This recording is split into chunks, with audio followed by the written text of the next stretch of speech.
Steve and Jill here. Good day. Welcome to the Land Academy Show, entertaining land investment talk. I'm Stephen Jack Butella. And I'm Jill DeWitt, broadcasting from sunny Southern California. Today, Jill and I talk about why land is a good place to start your REI career, real estate investment career.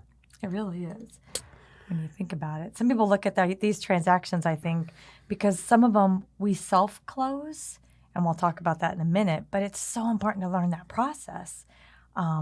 I guess it's like driving a stick.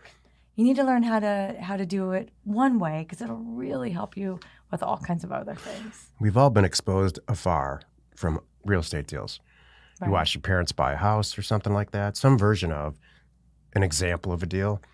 You've decided you want to do this yourself. Land is a great place to start because there's no real lenders, there's no real estate agents.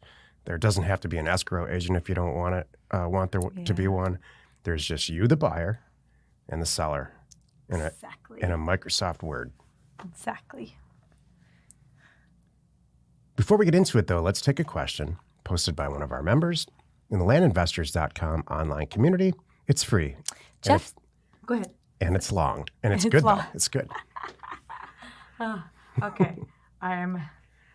Jeff asks, hi, everyone. I have 6 offers accepted, and I'm awaiting my final decision, but I can't even locate some of them.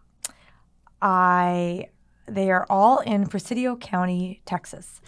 Some of them have a legal description that makes it possible to find the parcel, but they are but not the actual location of the land. For example, number 8238 has a legal description of 1, D and P, section 143.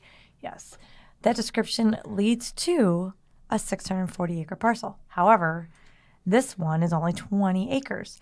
So which 20 acres is it? This is the beauty of Texas. Yeah. If you have some system for finding these, please let me know. I have several others with similar problems. Thanks, Jeff. And then Kevin Farrell, our site moderator, who's also a very successful member, answers and he says this, Jeff, that looks like a difficult county to get data from. I can pull it up on parcelfact.com, but the parcel shown on the map may be 600 plus acres.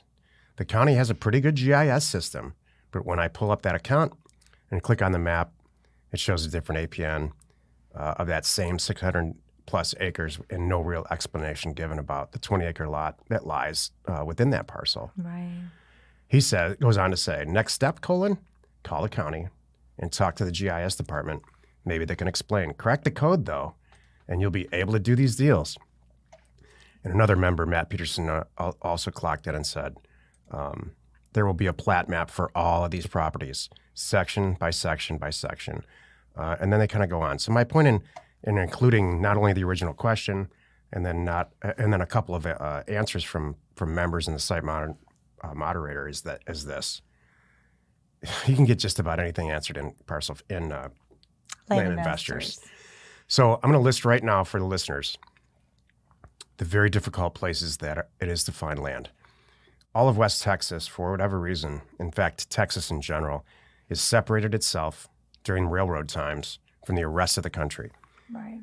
So it's a very unique challenge to find some property in West Texas because it's so rural. It's, I would argue, maybe the most sparsely populated area in the country, or at least top 5, let's say. So, but once you crack it, once you can find out how to find properties, you're in a whole situation all by yourself. Right. So I know Matt Peterson, who chimed in here, I think he's in Texas, and he has made part of this his career. Right. If I'm thinking of the right person. So this is not a bad thing. Mm-hmm. I'll also tell you Taos County, New Mexico is a real tough place to locate property.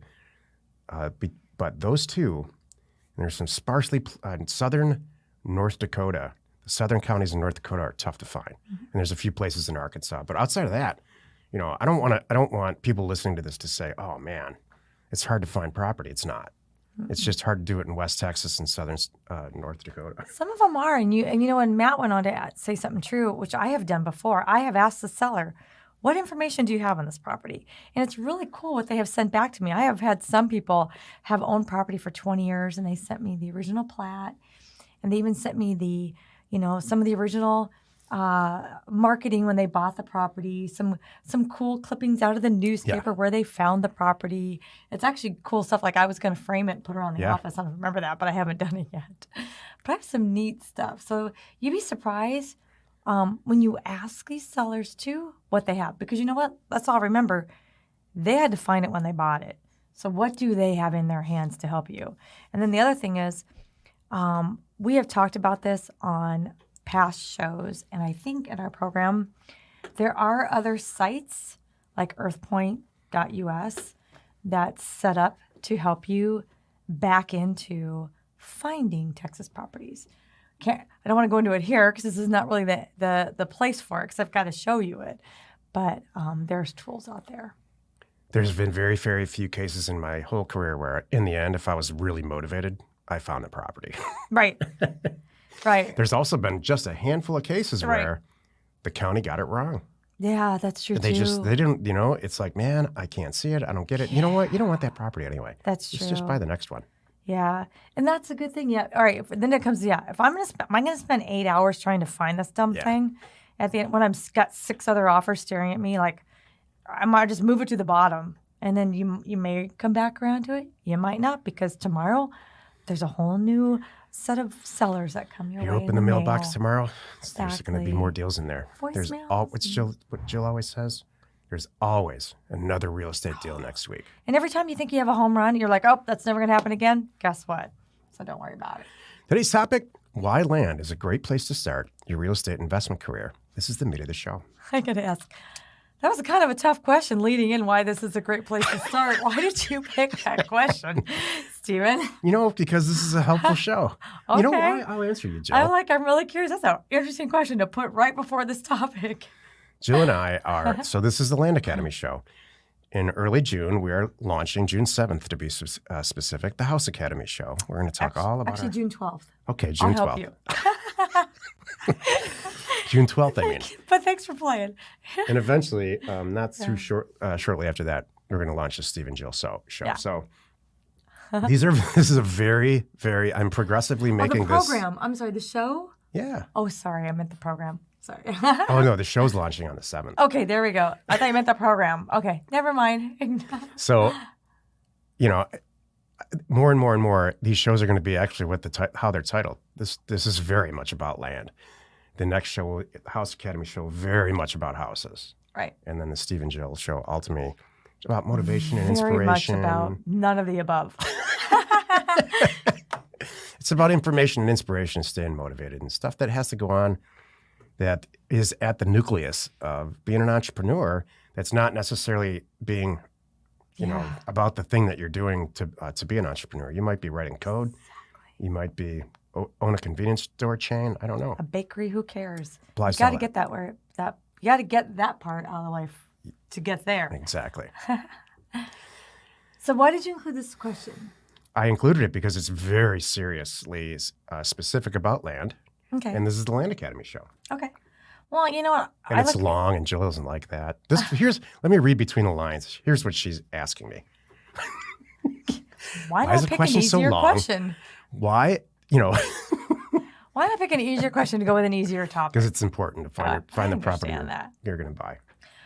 This for me, it says something about, why land is a good place to start your career, right? Because that's one of the little things that's important to know, that finding properties sometimes is tricky. But if you can stay with it and learn it, now you got it. It goes along. And so even with land, once you can, that's why we talked about doing this topic today, why land is a good place to start your REI career. Well, like that question, just about finding property, if you can learn land and doing these transactions, it opens up all kinds of other things that you can do. It's a great place to get your feet wet because, like Stephen alluded to earlier, you don't have as many people involved. Traditionally, the way we do it, you can buy land without a big, huge cost barrier of entry, if you will. You have a couple $1,000s, you can buy a parcel for a couple $1,000s and learn how this goes. And if you can buy it for a couple $1,000s, you have the cash, you just remove the lender. Congratulations. What else? Keep going. I love where this is like going. this. We're teaching you and telling you right now how to do direct mail to find these sellers. Congratulations, just removed the agents. Some of these deals you can really do your own title research, and they may only be used for hunting grounds or camping grounds where no one's going to build on them. Guess what? Congratulations, you just removed the need for a title report and the cost of that at that time. You can always get it later. But if you're buying a property for a couple $1,000s, you know the person's only going to camp on it, not build on it.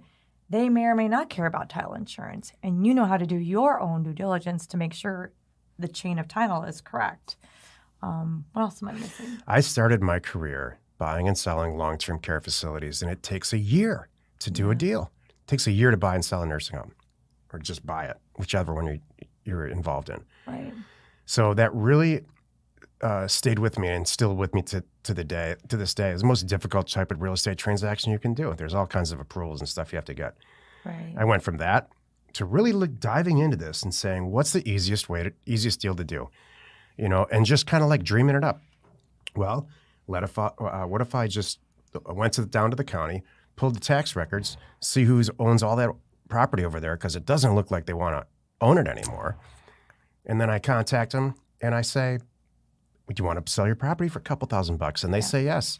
So I type up a deed on the computer.